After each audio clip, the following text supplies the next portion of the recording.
కేంద్ర పార్లమెంట్ తాజాగా ఆమోదించిన వక్ఫ్ సవరణ చట్టం రాజ్యాంగ లౌకిక స్ఫూర్తికి విఘాతం కలిగిస్తుందని ఆవాజ్ రాష్ట్ర ప్రధాన కార్యదర్శి ఎంఏ చిస్టి పేర్కొన్నారు. కాకినాడ యూటీఎఫ్ హోంలో రఘుపతి వెంకటరత్నం నాయుడు స్టడీ సర్కిల్ ఆధ్వర్యంలో వక్ఫ్ సవరణ చట్టం పర్యవసనాలు అనే అంశంపై సదస్సు నిర్వహించారు. జన విజ్ఞాన వేదిక జిల్లా అధ్యక్షులు కేఎంఎంఆర్ ప్రసాద్ అధ్యక్షత జరిగిన ఈ సదస్సులో చిస్టి ముఖ్య వ్యక్తిగా ప్రసంగించారు. కేంద్రంలో మోడీ ప్రభుత్వం గత 11 సంవత్సరాలుగా పథకం ప్రకారం రాజ్యాంగ వ్యవస్థలను నిర్వీర్యం చేస్తుందని విమర్శించారు.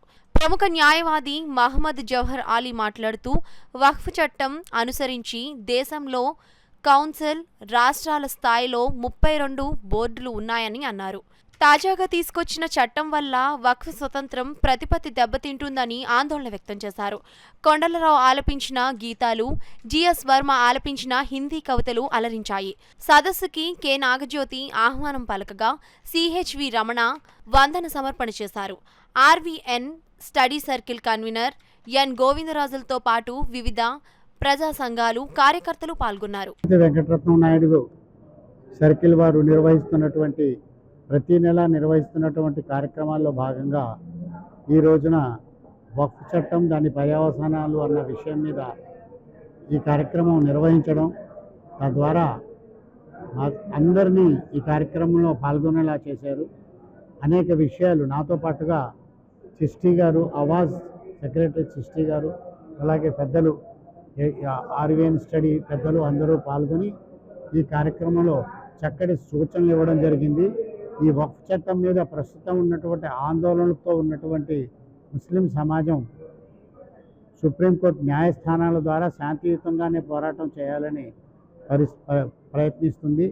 అందులో ఆశాజనకమైన విషయం, సుప్రీం న్యాయస్థానాల్లో చక్కటి సూచనలతో సుప్రీంకోర్టు వారు వ్యక్తపరిచినటువంటి ఆలోచనల మీద అందరూ చాలా హర్షం ప్రకటించడం జరిగింది. రాబోయే కాలంలో తప్పకుండా ఈ వక్ఫ్ సవరణ చట్టం పూర్తిగా సుప్రీంకోర్టు రద్దుపరుస్తుందని ఆశతో భారతీయ సమాజం ఎదురు చూస్తుంది. ఈ చట్టాలు ఏదైతే ఉన్నాయో పూర్తిగా రాజ్యాంగ విరుద్ధమైనటువంటి చట్టాలు. ఇవన్నీ కూడా మత స్వేచ్ఛను హరించేటటువంటి విధంగా ఉన్నాయి. అసమానతతో కూడినటువంటి అంశాలు దీంట్లో ఉన్నాయి. వివక్షపూరితమైనటువంటి అంశాలు దీంట్లో ఉన్నాయి. మొత్తం ఒక జాతి మొత్తాన్ని కూడా నిర్వీర్యం చేసేటటువంటి విధంగా ఈ చట్టాలు ఉన్నాయి.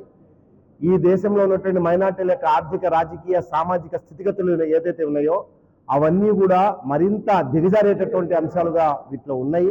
కాబట్టి దీన్ని మేము పూర్తిగా వ్యతిరేకిస్తూ ఉన్నాం. ఏదైతే ప్రభుత్వం వాదనలు చేస్తూ ఉందో ఆ వాదనలకి వాళ్ళు చేసినటువంటి చట్టాలకి ఎలాంటి పొంతన లేదు. ఆ రకమైనటువంటి వ్యవహారాన్ని ప్రజల్లోకి విస్తృతంగా అవగాహన కల్పించేటటువంటి ఉద్దేశంతోనే ఈ సదస్సులు నిర్వహిస్తూ ఉన్నాం. ప్రభుత్వం కూడా వాళ్ళను సమర్థించుకునేటటువంటి విధంగా అనేక మందితో ఈ చట్టాలు బాగున్నాయని చెప్పి సోషల్ మీడియా ద్వారా ప్రచారం చేసుకునేటటువంటి ప్రయత్నం చేస్తూ ఉంది. కానీ దీంట్లో ఉన్నటువంటి కపటత్వం ఏదైతే ఉందో, దీంట్లో ఉన్నటువంటి రాజకీయం ఏదైతే ఉందో, దీంట్లో ఉన్నటువంటి అంశాలు ఏదైతే ఉన్నాయో అవన్నీ కూడా ప్రజలు అర్థం చేసుకుని రాబోయే కాలంలో ప్రజా పోరాటాలు, ప్రజా ఉద్యమాల ద్వారా దీన్ని వ్యతిరేకిస్తారని చెప్పి తెలియజేస్తూ మరిన్ని ఇలాంటి స్టడీ సర్కిల్స్ జరగాలని చెప్పి కూడా ఆశాభావాన్ని వ్యక్తం చేస్తారు.